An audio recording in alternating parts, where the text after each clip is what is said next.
Christmas Eve, 1975, Winter Garden, Florida. Police respond to a call for help at the W.T. Zeigler furniture store and find one of the store's owners, Tommy Zeigler, bleeding from a gunshot wound to the abdomen. Inside, they discover that 4 people have been murdered. Tommy's wife, Eunice Zeigler, her parents, Perry and Virginia Edwards, and a customer named Charlie Mays. Tommy claims that he was attacked and shot by unknown intruders, but authorities believe that Tommy committed the murders himself and that his gunshot wound is self-inflicted. Months later, he is put on trial and sentenced to death. Over the years, evidence has emerged to cast doubt on the conviction and suggest that an innocent man has been on death row for the past 40 years. After that, the trail went cold.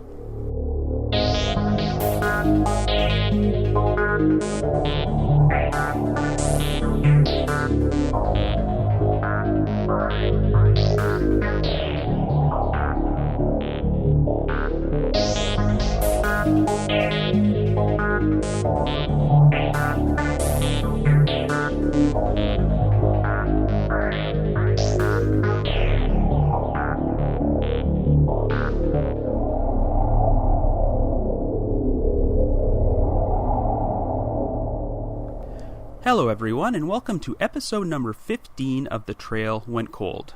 I'm your host Robin Warder, and I can safely say that today's episode is going to be our longest, most convoluted one to date.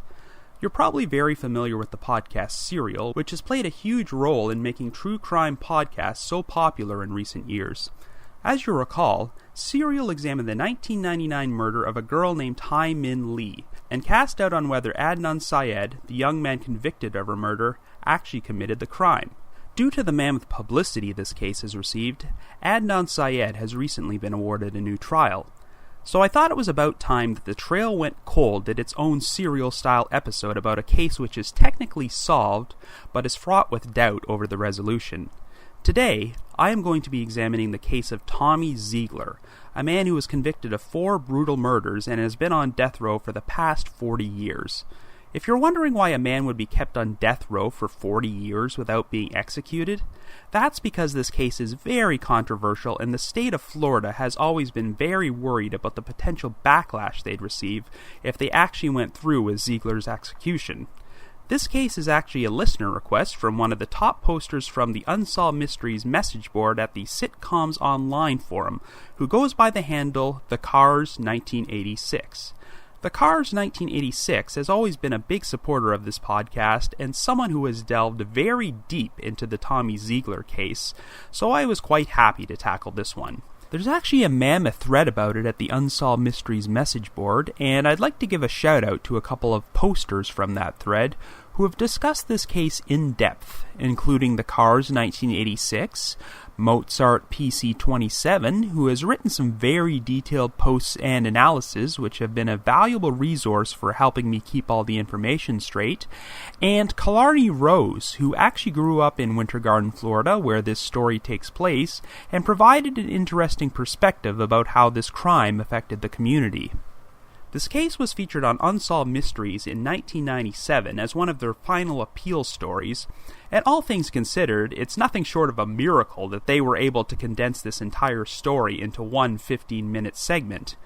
This is undoubtedly one of the most complex and fascinating murder cases I've ever come across.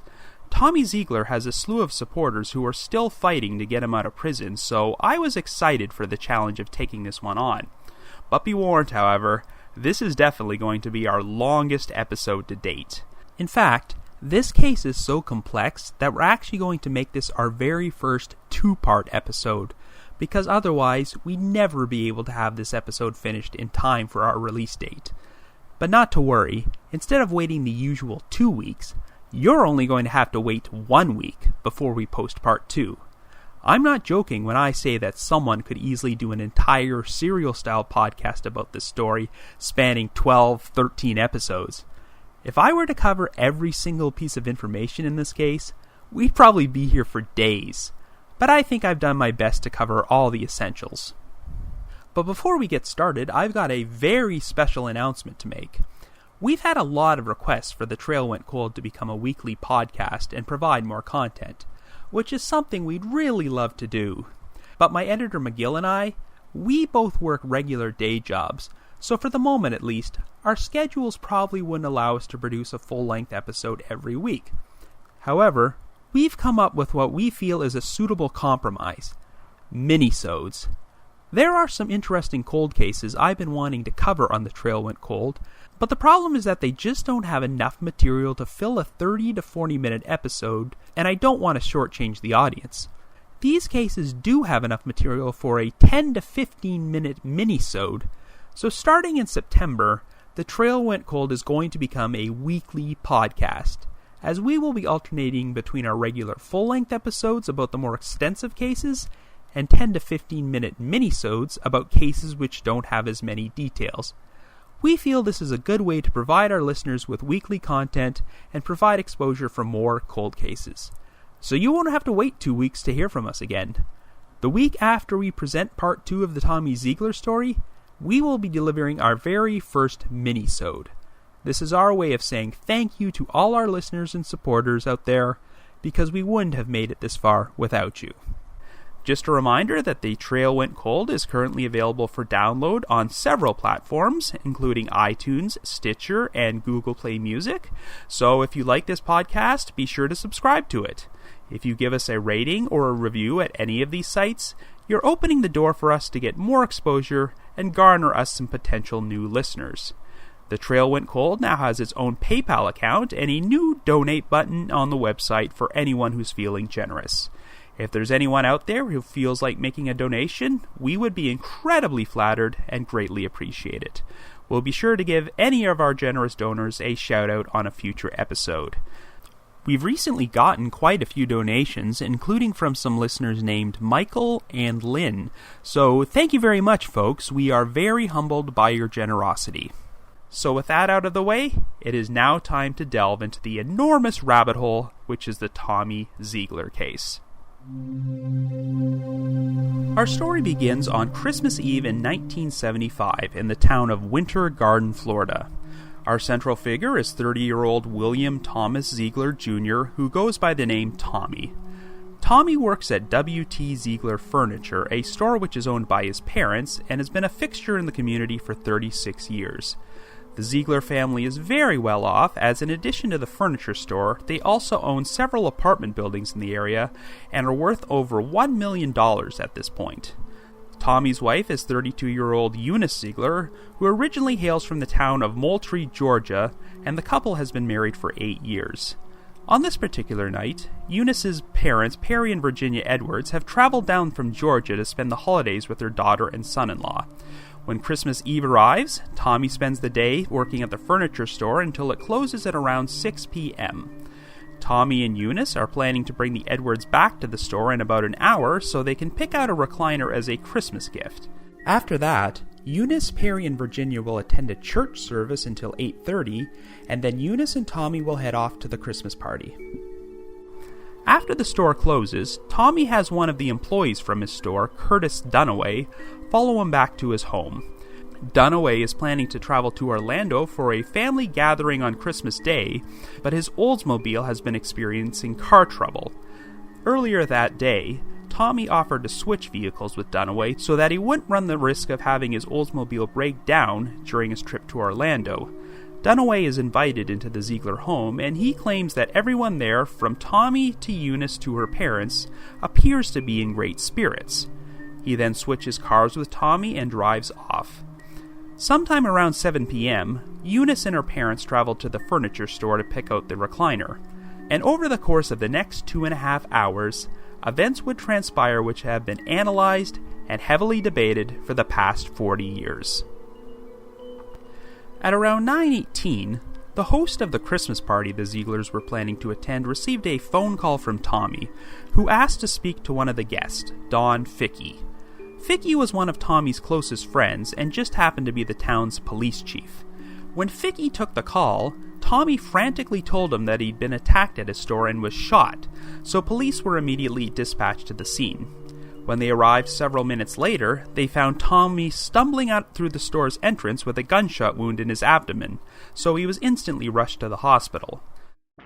Police entered the store, which was completely dark because the power had been turned off. They soon discovered that a complete massacre had taken place. There were 4 dead bodies there, and they were all located in different sections of the store. Eunice Zeigler's body was lying near the entrance to the kitchen, and she had been shot through the back of the head. Virginia Edwards' body was discovered near the front of the store, where she had been shot twice. Perry Edwards was found dead at the rear of the store in the showroom, and not only had he been shot 5 times, but he was also seriously beaten about the head. Curiously, they also found a 4th body about 15 yards away from Perry, a black man who had been shot twice and also seriously beaten about the head. He was identified as Charlie Mays, who worked as a foreman for a fruit-picking crew in the citrus orchards of Orange County, and he was also a regular customer at the furniture store. A metal linoleum crank, which had been used to beat both Mays and Perry Edwards, was discovered near his body. Over $400 in cash and $400 in store receipt slips were found in Mays' pocket, and his van was parked behind the store in the rear lot of the adjacent Winter Garden Inn. Earlier that day, Mays and his wife had visited the store to purchase some linoleum. According to Mrs. Mays, her husband had made an arrangement to meet Tommy at the store that night after closing to pick up a television set on credit, which he was going to present to their kids as a surprise Christmas gift. The Edwards' sedan was parked in front of the store, and a pickup truck was parked in the loading bay. The truck was registered to Edward Williams, a local black man who worked as a part-time handyman and delivery person for the furniture store. But Williams himself was nowhere to be found. The murder scene was a colossal mess, as 5 separate handguns were found scattered throughout the store, and it was estimated that a total of 28 shots had been fired. So the obvious question was, what the hell happened? Well, here's where the case undergoes what could best be described as the Rashomon effect. If you're not familiar with that term, Rashomon happens to be the title of a classic Japanese film directed by Akira Kurosawa. The narrative features a series of events told from the separate points of view of multiple characters, but of course, in each retelling of the story, the details are totally different. The title of the film would eventually become the source of its own phrase, the Rashomon effect, which is used to describe contradictory interpretations of the same event from different people. And that phrase certainly applies to this case. I'm now going to be describing multiple versions of the events which took place between 7 o'clock and 9:18 p.m. on the night of the murders. Each version has been shared by a different individual, and they all provide different interpretations. And quite frankly, I have no idea if any of these versions are the complete truth about what really happened that night. So we'll start with the version of events provided by Tommy Zeigler, and keep in mind that he has continuously stuck to this story for the past 40 years. Okay, so according to Tommy, Eunice and her parents left together in their sedan for the furniture store while he waited at the house for Edward Williams. Earlier that day, Tommy had made arrangements with Williams to help him make a few last-minute deliveries from the furniture store before he and Eunice went to the Christmas party. Williams was supposed to meet Tommy at his home at 7 p.m., but after 10 to 15 minutes he hadn't shown up. Since he was running late, Tommy decided to leave a note for Williams on the door and drive to a nearby store to pick up some bourbon for the party. However, when he was about halfway there, Tommy realized that purchasing the bourbon would only set him further behind, so he decided to turn back and return to the house. By the time he got there, Williams had already arrived, so they drove to the furniture store together in Williams' pickup truck. When they arrived, they pulled into the fenced-in back lot, and Tommy locked the gate behind them. Tommy then walked into the store, while Williams backed up his truck to the loading bay door. Tommy saw that the store was completely dark and tried to turn on the lights, but they did not work because the power had been turned off. All of a sudden, he was hit in the back of the head and attacked by a pair of unknown assailants, causing his glasses to fall off. Combined with the darkness and the loss of his glasses, Tommy could not see who his attackers were and described them as blurs. He had a .22 automatic on him at the time, so he pulled it out of his holster and fired it at his assailants, but the gun jammed. After throwing the gun at his attackers, Tommy continued to struggle with them, and they eventually wound up throwing him about the store. Tommy soon wound up in the hallway, but he was able to make it to his desk and reach inside his drawer, where he grabbed a .357 Magnum he kept stored there. He fired off a few shots before the gun was knocked from his hand and he was thrown into a rug rack. Tommy then claims he was shot in the abdomen and fell to the floor. Before he lost consciousness, he thought he saw a third blurry figure and heard his attackers say things like, "We've got to dispose of Mays, he's been hit, we can't take him with us," and "Kill him, he's no good to us."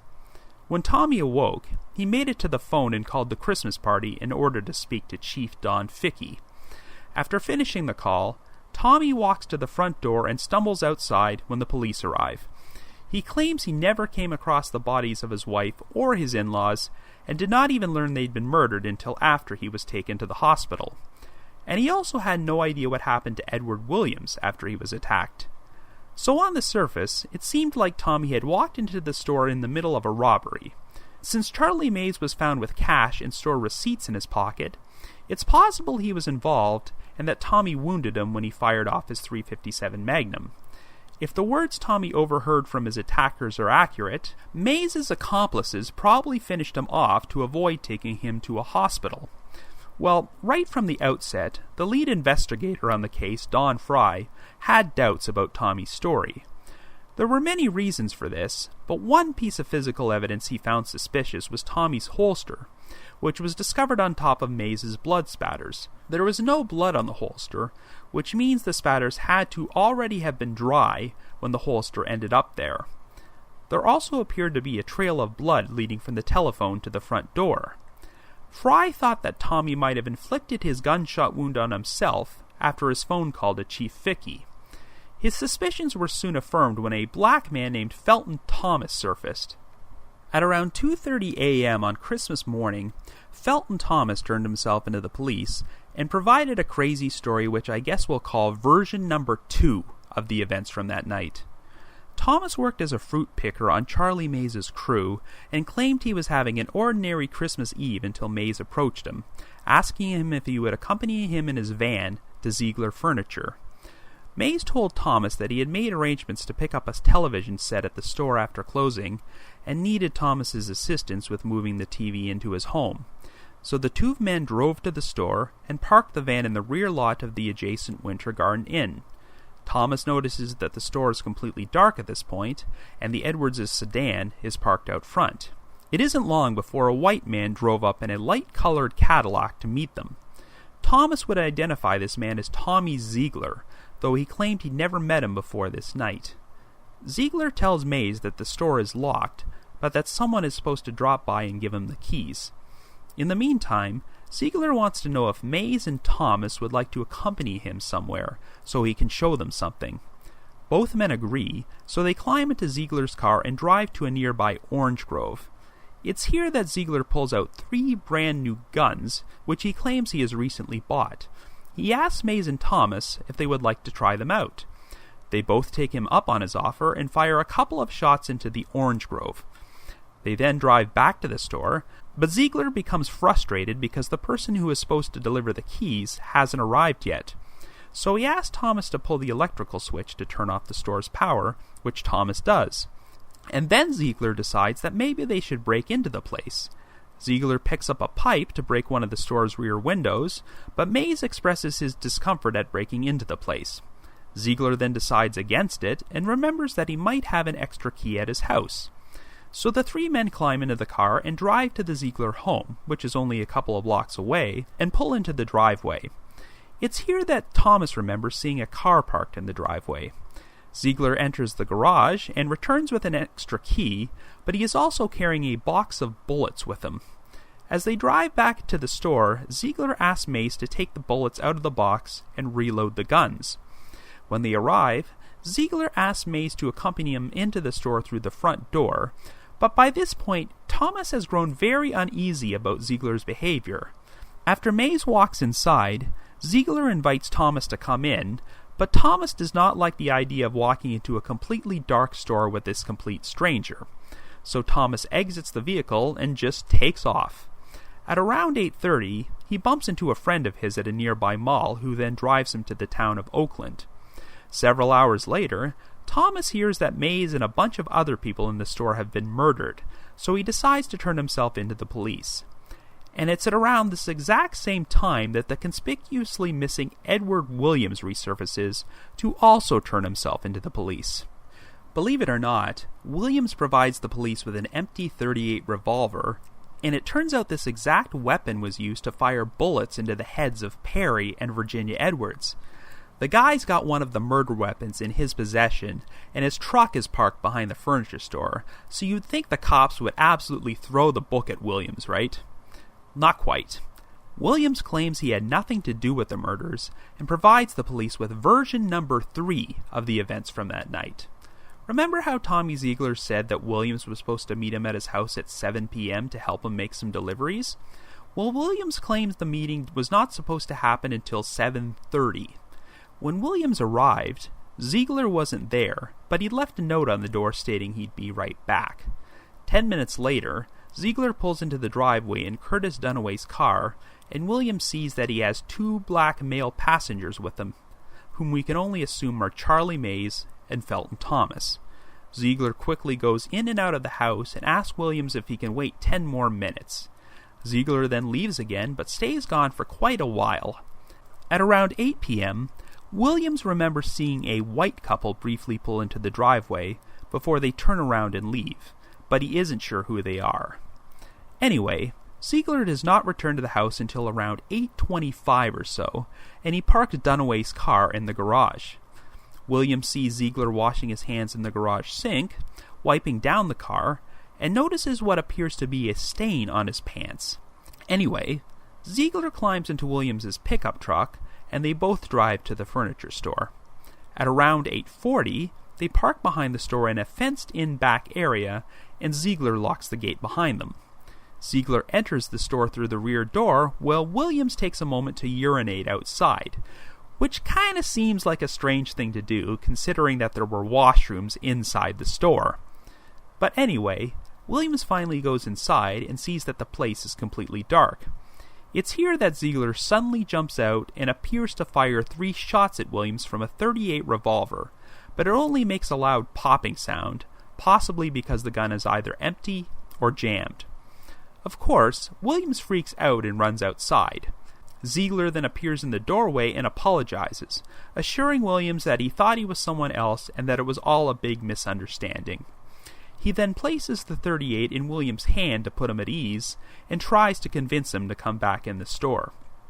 Williams tells Zeigler that he will come back inside if Zeigler will unlock the gate. Zeigler agrees, but when his back is turned, Williams takes off in the opposite direction and then climbs over the 6-foot chain-link fence into the parking lot of the Winter Garden Inn. He then hightails it across the street and walks into a Kentucky Fried Chicken, where he asks one of the employees if he can use their office phone, and he also asks them for the number of the police. According to Williams, the employee let him use the phone and gave him the police's number, but when Williams dialed it, the number turned out to be wrong. Williams then decides to exit the KFC, and by pure chance, he bumps into 2 women he knows. He asks them for a ride out of the area, and he eventually winds up in Orlando. Williams spends the next few hours hiding out at the home of her friend named Mary Ellen Stewart before he decides to contact the police and turn himself in. After all this, Williams still has the .38 Zeigler gave him in his pocket, so he gives it to the police, and he also turns over all the clothing he wore that night as evidence. If that wasn't enough, there's also a version number 4 of these events. Or maybe I should call it version number 3.5, since it's only a partial account. But version number 3.5 seems to throw everything out of whack. Anyway, that night, Tommy and Eunice were supposed to meet Chief Don Fickey and his wife Rita at their home to accompany them to the Christmas party. When Tommy and Eunice didn't show up, the Fickeys decided to drive to the Zeigler home. They claimed they showed up at around 8:10 and pulled into the driveway, but saw no one there and left. They said they returned at about 8:35 and there was still no one there, but this time they saw a pickup truck in the driveway which matched the description of Ed Williams' truck. Don Fickey went up to the front door to knock on it and claimed he saw a black man inside the pickup truck as he walked past it. When no one answered the door, The Fickies left again and returned 10 minutes later, and this time they said the pickup truck was gone and Curtis Dunaway's Oldsmobile was now parked in the garage. After this, the Fickies gave up on meeting with the Zeiglers and decided to drive to the Christmas party by themselves, where they remained until Don Fickie received the phone call from Tommy at 9:18. So the big issue here is that the Fickies' timeline does not completely mesh with either Tommy Zeigler's or Edward Williams' timeline. You might remember that Williams claimed he saw a white couple pulling into the driveway while he was waiting outside the Zeigler home. You'd assume this couple would be the Fickies, but the problem is that Williams only mentioned seeing them once, even though they would have shown up twice during the time he was supposed to be there. In fact, Williams made no mention at all of Fickie walking up to the front door to knock on it, even though Fickie claimed he walked past a black man sitting in the pickup truck. They did not actually remember seeing it there the first time they pulled into the driveway at 8:10, which is when Williams claimed he was there. The Fickies also didn't recall seeing Curtis Dunaway's car parked at the house until 8:45, which is over an hour after Tommy claimed he left the vehicle there. So the timelines of Tommy Zeigler, Edward Williams, and the Fickies all contradict one another, which means that either someone's memory is faulty or someone is lying.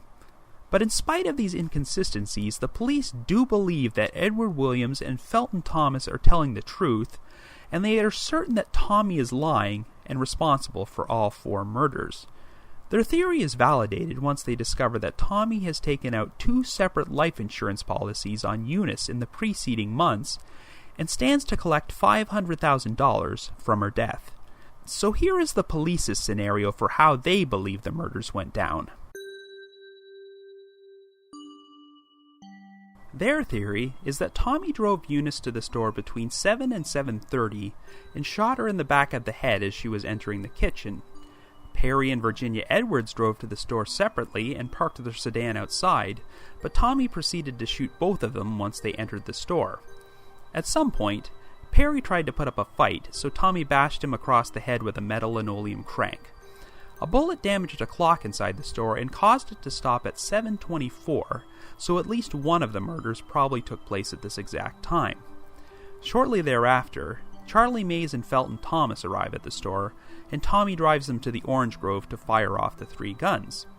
You see, there's apparently a twisted logic to this whole situation.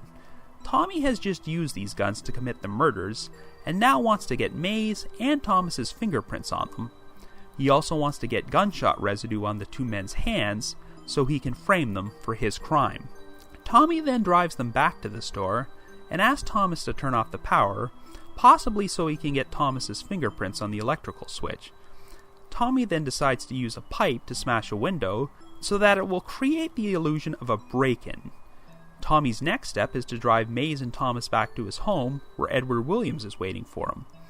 After convincing Williams to wait for him a little longer, he grabs a box of ammunition and asks Mays to reload the guns, presumably to add more credence to his frame-up job. When they return to the furniture store, Tommy tries to lure Mays and Thomas inside, but Thomas gets scared and takes off, a decision which saves his life. Once Mays enters the store, Tommy shoots him and beats him to death with the linoleum crank, possibly because Mays put up a struggle. He then stuffs cash and store receipts inside Mays' pocket to make it look like he was killed while attempting a robbery. Afterwards, Tommy drives back to his house to meet Williams, and they return to the store in Williams' pickup truck. When the 2 men walk inside, Tommy tries to shoot Williams with the same .38 he used to shoot the Edwardses, but his gun either jams or he does not realize that it's out of bullets. When Williams runs out the back door, Tommy tries to lure him back inside and convince him that everything's okay by handing over the .38, but Williams escapes anyway. So now, Tommy's original plan to kill both Charlie Mays and Edward Williams and frame them for the murders has gone awry. So in order to make his cover story look more convincing, Tommy creates a self-inflicted gunshot wound by using one of the .38s to fire a bullet into his abdomen. He then calls the police and shares his story about being attacked by intruders. The police were now certain that Tommy Zeigler was the guilty party, so on December 29th, 5 days after the crime took place, he was formally charged with 4 counts of first-degree murder. So what evidence did they have against him? Well, aside from the testimony of Edward Williams and Felton Thomas, there was a witness named Thomas Hale who knew Tommy and Eunice and claimed he saw them both in the same car together at an intersection near the furniture store at 7:15 on Christmas Eve. Which, if true, totally blows apart Tommy's story. There was also a witness named Barbara Woodard who drove by the furniture store sometime between 7:30 and 8:30 and said she saw a white man standing directly behind the store's glass doors. Even though it was too dark to positively identify him, the woman did know Tommy Zeigler personally and thought it might be him. Again, Tommy's story would not allow him to be seen by the store's entrance during this particular time period. And then there's the evidence at the murder scene. When she was found, Eunice's hand was in her coat pocket, which suggested to investigators that she was shot by someone she knew. They found it unlikely she'd keep her hand in her pocket if she had been surprised by an unknown assailant. When Tommy was taken to the hospital, he had a lot of blood on his shirt. But the problem was that Tommy's blood was type O, and it turned out that most of the blood on him was type A, which matched Perry Edwards' blood type. Since blood was found under his armpit, it was theorized that Tommy held Perry in a headlock while beating his skull with the metal crank, causing Perry's blood to spatter on him. When investigators examined Curtis Dunaway's car, they found what appeared to be reddish blood-like smears inside, along with tissue paper with a blood-like stain on it. There was also a .38 in the back of the car which was registered to Tommy, and he ordinarily kept it inside the furniture store. Authorities also recovered a hand towel from the sink in Tommy's garage, which he had apparently used to wipe potential blood evidence off Dunaway's car.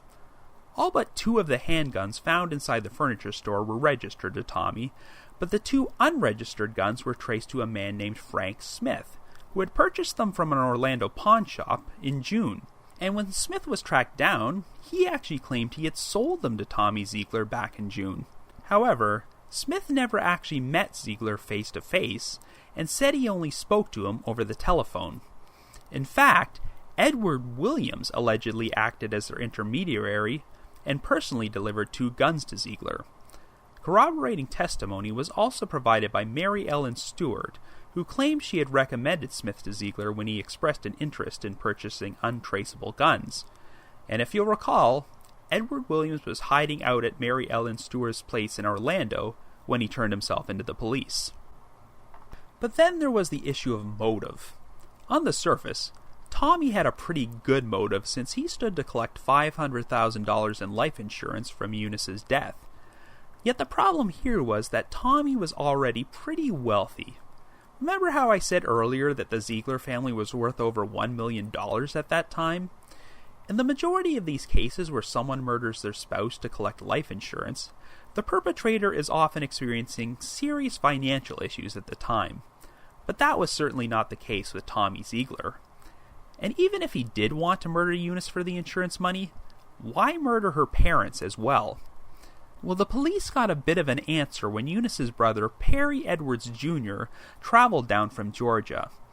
This piece of information was not revealed publicly for several decades, but Perry Edwards Jr. was friends with the lead investigator, Don Fry, and served as his confidential informant.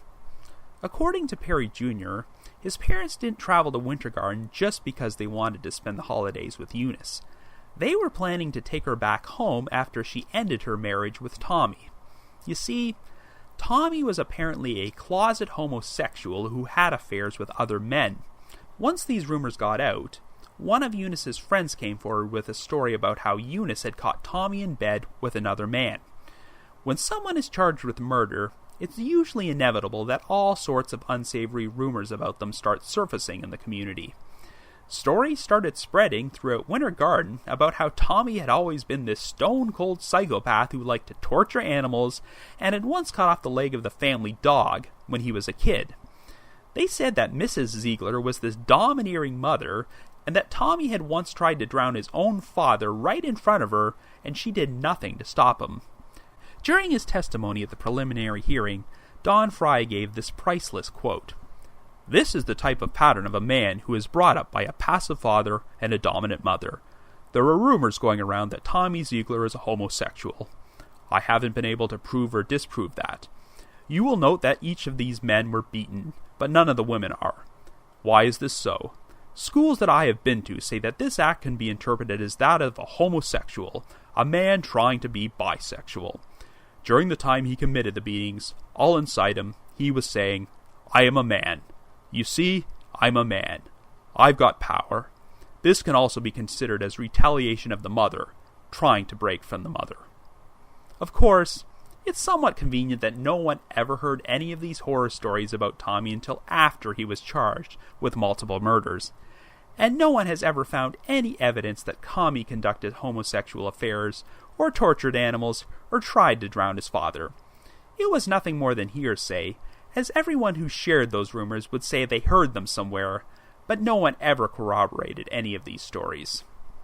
But in spite of some intriguing circumstantial evidence, there was no smoking gun per se against Tommy Zeigler. The Winter Garden Police sent many pieces of forensic evidence to the FBI laboratories for examination, but since the FBI had a huge backlog at the time, the police did not get the results back until after Tommy was indicted and received his preliminary hearing. When the results arrived, the police were somewhat disappointed. Gunshot residue was found on the hands of Charlie Mays, Virginia Edwards, and Perry Edwards, but no trace of gunshot residue was found on the pants Tommy Zeigler wore that night, which seems pretty strange if he fired off 28 shots.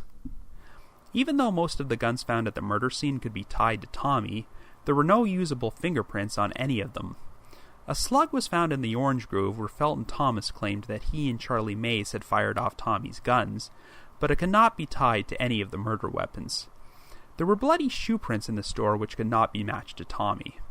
The tests on the alleged blood smears and tissue paper inside Dunaway's vehicle and the hand towel from Tommy's garage all came back inconclusive.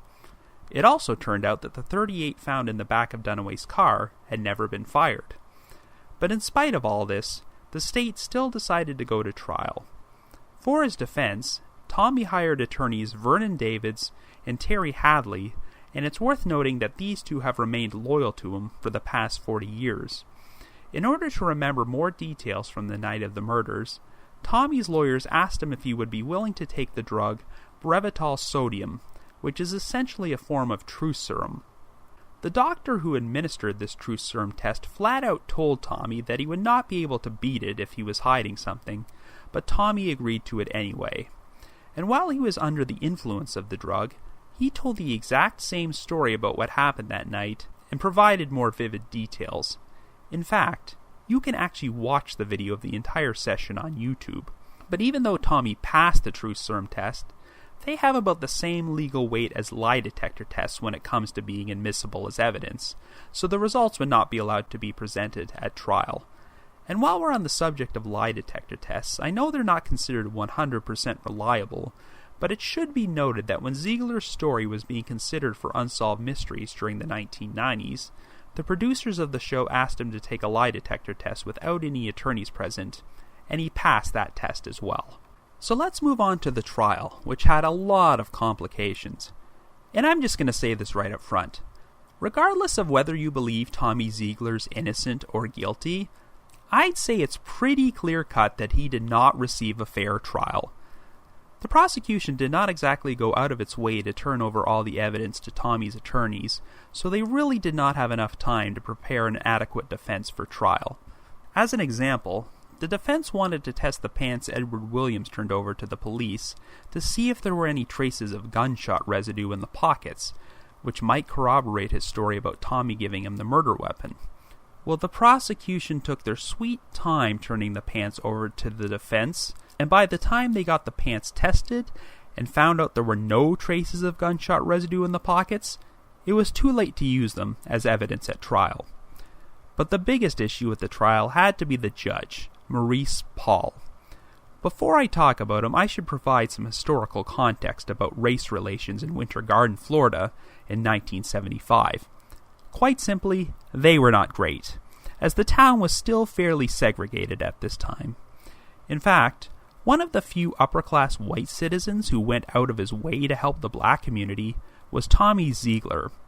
For years, there were reports of a loan sharking operation in the area which targeted black migrant workers, and Tommy was very outspoken about this practice. So you can imagine how the black community felt when one of their biggest white supporters totally betrayed their trust by luring migrant worker Charlie Mays to his store, killing him, and attempting to frame him for the murders. But anyway, months before the murders took place, a local black bar owner named Andrew James was charged with selling marijuana to an undercover agent from the state beverage department, which put him in danger of losing his liquor license. Well, James is represented at trial by Terry Hadley, who says his client was railroaded because the loan sharking operation had been targeting his bar.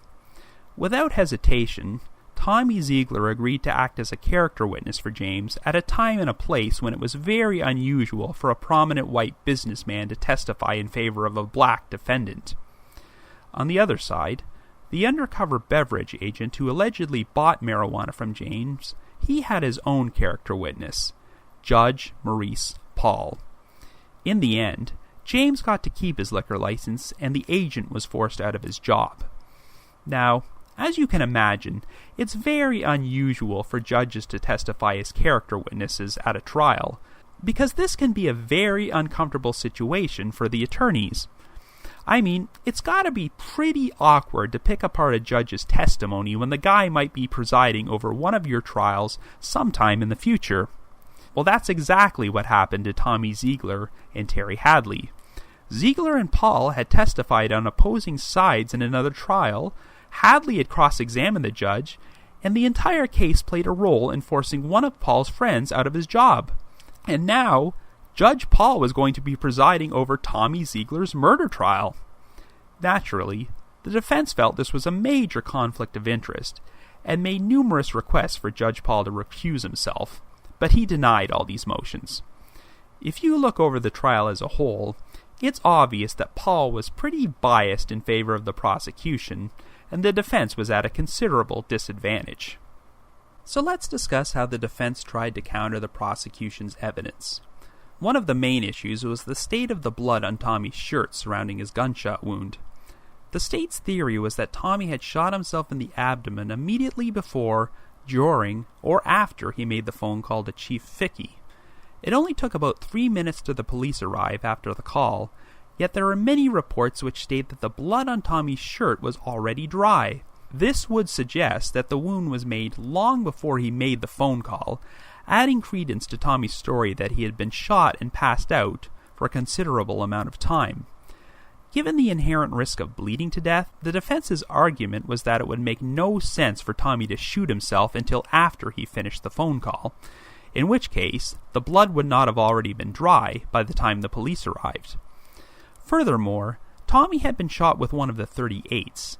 If the gunshot wound was self-inflicted, why wouldn't he have used one of the .22s found at the murder scene, which created far less risk of inflicting serious damage?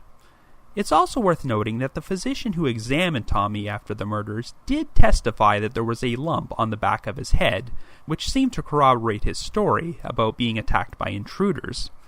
So what about the fact that Tommy's holster was found on top of Mays's dried blood spatters? Well, one of the patrolmen testified to seeing the holster in a different spot when he originally entered the store. So it's possible that in all that darkness, someone could have accidentally kicked or moved the holster so that it wound up on top of the dried blood. A lot was made about the fact that Tommy had his father-in-law's type A blood on his shirt, but here's something strange. Neither Edward Williams nor Felton Thomas mentioned seeing any blood on Tommy's shirt, even though they both interacted with him after he supposedly beat and murdered Perry Edwards. The murder weapon which Williams turned over to the police? Tommy claimed the .38 was stolen from his trucks 2 weeks before the murders, and Williams did have access to that truck. Virginia Edwards had separate bullets from both the .38 and one of the .22s in her. It didn't make much sense that Tommy would use 2 different guns to kill his elderly mother-in-law, so this suggested that there were multiple shooters involved. And there were signs which pointed to an actual robbery taking place in the furniture store.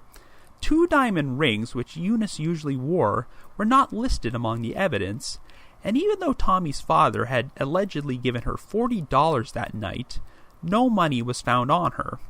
Weeks later, Tommy's parents would claim that $800 in cash and other valuables from the store were unaccounted for. But here's perhaps the biggest hole in the state's case. As you know, Felton Thomas claimed that Tommy drove him and Charlie Mays to an orange grove and convinced them to fire off his guns. According to the prosecution, Tommy was trying to get their fingerprints on the murder weapons and gunshot residue on their hands. The main problem with this theory? All the guns found at the murder scene had been wiped clean of fingerprints. If Thomas's story was true, then Tommy had completely negated his entire plan by wiping off the fingerprints of the two people he was planning to frame. Furthermore, Perry and Virginia Edwards were both shot with a .38 which was registered to Tommy, not with any of the untraceable guns he had allegedly gone to the trouble of purchasing. Quite simply, this seemed like one of the sloppiest, most illogical murder plots ever concocted. So now let's move on to the state's witnesses. First, there's Thomas Hale, the witness who claimed he saw Tommy and Eunice driving to the furniture store in the same car together at 7:15 that night. Well, in response, the defense called a few character witnesses who said that Hale had a tendency to stretch the truth, and that he was the type of guy who would lie about things just to make himself the center of attention. In addition, one of the defense investigators claimed he showed Hale a photo of a vehicle and asked if it was the same car Tommy and Eunice were driving that night. Hale said yes, but the problem is that the vehicle in the photo was a car that the Zeiglers had sold 3 months before the murders. The defense also attempted to damage the credibility of Frank Smith and Mary Ellen Stewart, who were both allegedly involved in helping Tommy Zeigler purchase untraceable guns. Well, it turns out that Stewart was a frequent customer at the furniture store who was notorious for falling behind on her payments, and Zeigler had actually visited her home on one occasion to repossess some furniture. So that might give Stewart a motive to lie. It's also worth noting that when they turned themselves into the police following the murders, neither Edward Williams nor Mary Ellen Stewart mentioned anything about Zeigler using them to purchase untraceable guns in their original statements. This information did not even surface until days before the trial started. Other than the statements of Williams, Stewart, and Smith, there was nothing that could definitively tie Zeigler to any of those guns. However, the most interesting part of the defense's case was when they started opening up potentially sizable holes in Edward Williams' story about his whereabouts on the night of the murders. Even though Williams claimed he had climbed over a chain-link fence to escape from Zeigler, the shoes he provided to the police looked brand new and did not have any signs of scuff marks on them. As you'll recall, Williams claimed that he ran into a Kentucky Fried Chicken across the street and attempted to phone the police. Most of the witnesses who saw him described him as wearing a brown jacket, brown sweater, and brown slacks. Yet the clothing Williams provided to the police hours later was a black sweater and dark green pants. If these were not the same clothes Williams wore to the furniture store, this might explain why no traces of gunshot residue were found in his pockets. But here's the really intriguing part. If you look at Williams' timeline, his interactions with Zeigler at the furniture store should have taken place at around 8:40, 8:45 or so. Yet most of the witnesses who saw Williams at the KFC placed him there well after 9 o'clock. Of course, eyewitnesses can often get their times wrong, but two of the accounts really stood out. An elderly customer named Ed Nolan reported seeing a black man enter the KFC and asking to use the phone at approximately 9:20. Right afterward, Ed claims that he turned his head and saw his brother and sister-in-law J.D. and Madeline Nolan driving down the street where they narrowly avoided being sideswiped by a police car. J.D. and Madeline both corroborated this part and then said they parked their vehicle and walked over to the KFC to converse with Ed. Now here's where the two stories differentiate and the whole Rashomon effect goes into play again. Ed Nolan claimed that the black man showed up to use the phone before J.D. and Madeline arrived, but J.D. and Madeline claimed that this black man asked to use the phone after they arrived at the KFC. So obviously, one of the Nolan brothers is incorrect about this particular detail, but here's the really interesting part. That police car which nearly sideswiped the Nolans, it was arriving at the furniture store to respond for Tommy Zeigler's call for assistance. Police logs show that the patrol car received the call for assistance at exactly 9:21. JD and Madeline would testify to seeing Tommy Zeigler being helped out of the furniture store right after they parked their car. So this would obviously confirm that the Nolans saw this black man at the KFC either right before or right after 9:21. Either Ed or JD might be mistaken about the exact time they saw the black man, but it would have been right around the same time the police arrived. And if that black man was in fact Edward Williams, and I don't see how it couldn't be, this creates a huge hole in his story. If you follow Williams' timeline, then it somehow took him between 30 to 40 minutes to run directly across the street from the furniture store to the KFC after Zeigler tried to kill him. That makes no sense whatsoever. This should have been a major coup for the defense. They did get JD and Madeline Nolan to testify at the trial, but there was an unfortunate situation with Ed Nolan. Ed was dying of cancer at the time, and while he lived long enough to provide a deposition at the preliminary hearing, he passed away before the trial. Technically, the defense could have used Ed's deposition as evidence at the trial, but they would have to read his original testimony word for word. And why was that a problem? Well, at one point, while describing the black man he saw, Ed Nolan used the N-word, and since half the jurors at the trial were black, the defense feared that Ed Nolan's racial slur ran the risk of alienating them, so they ultimately decided not to use it. And unfortunately, JD and Madeline Nolan's testimony just did not seem to have as much impact without Ed's corroboration. Anyway, the case finally went to the jury, and they went 2 days without reaching a verdict. During deliberations, a juror named Irma Brickell had the bailiff send a note to Judge Paul, asking for a meeting to express some concern she had. Paul refused to see her, fearing that it might threaten the integrity of the jury and cause a potential mistrial. Now, years later, Brickell would reveal that when deliberations started, the jury was split 6-6. However, the foreman announced right from the outset that he believed Zeigler was guilty, and nothing was going to change his mind. As deliberations went on, the jurors who felt Zeigler was guilty pretty much intimidated and bullied the others into changing their vote, until Brickell was the lone holdout. At this point, the handguns from the murder scene were inside the jury room to be viewed as evidence, and apparently, the bullying got so bad that a juror picked up one of the empty revolvers, held it up against Brickell's head, and pulled the trigger. Brickell began to fall ill and fainted on at least 2 occasions. Once word of this reached Judge Paul, he ordered Brickell's physician to prescribe her some Valium. And once this happened, the medication pretty much broke Brickell's will and prompted her to change her vote. The jury found Tommy Zeigler guilty on 4 counts of first-degree murder. But the shadiness surrounding this trial did not even end there. At this point, there was a moratorium on the death penalty in the U.S. because the Supreme Court had declared it to be unconstitutional. Well, by sheer coincidence, on the very same day this case went to the jury, the Supreme Court ruled that the death penalty could be reinstated in the state of Florida. When the jury deliberated on Zeigler's sentencing, they recommended life imprisonment. But then, Judge Paul decided to overrule the recommendation. Since Florida can now use the death penalty again, he decided to sentence Tommy Zeigler to death by the electric chair.